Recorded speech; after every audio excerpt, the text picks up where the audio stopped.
Oh, Tovia, I can't believe that you did that video.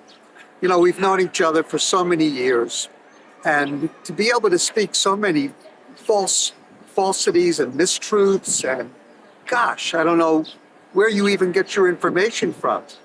But that's okay. I understand your position. You're trying to make a living as an anti-missionary. I understand that if I can help you do that, then maybe that's okay. You probably have a lot of children to support. But I've got to tell you that you're in New York trying to make money off of alleged missionary work and countering missionaries when the people you're countering are here in Israel standing in front of the Kotel in support of our precious Jewish people because of all of the terrible things and tragic events of the last number of months. And so you're there making money as an anti-missionary.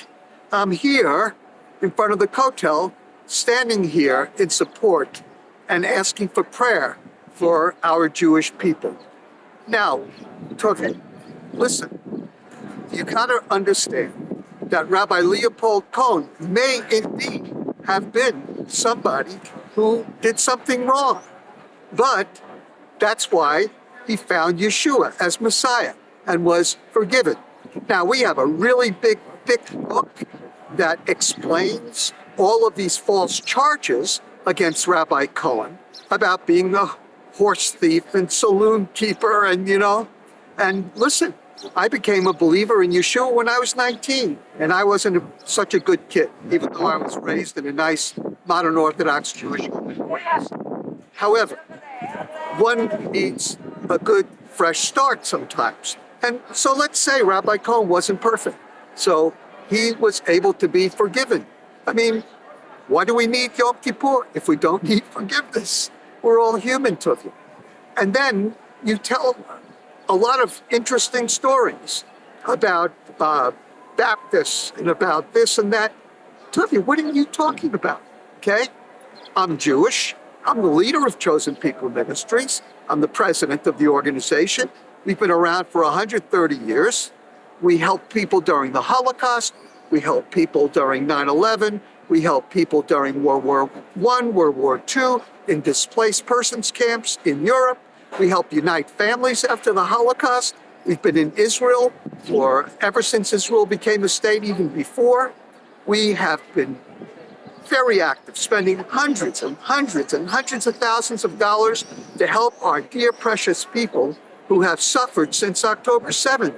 And you're telling your constituency that we are trying to make non-Jews out of Jews. Come on, Tovia. This has been going on for 30, 40 years. Enough is enough. You've got to stop. Make your living in an honest way. Why don't you become a real rabbi, take a shul, and lead your people into a better understanding of the God of Abraham, Isaac, and Jacob. One last thought, and then, Tovia, I'll be done. And that is, you mentioned one little verse of Isaiah 53, that all we like sheep have gone astray. We've turned each one to his own way, and the Lord put the iniquity, that means the sins, of us all upon him. Yes, I'm guilty as charged. I believe that the whole chapter of Isaiah chapter 53, and you know I've written a number of books on the topic, I believe with my whole heart that Yeshua, Jesus, is the fulfillment of Isaiah 53. It's so specific. Listen, don't listen to Tovia. Just go ahead and read it yourself from chapter 1, 53, verse 1, all the way to verse 12.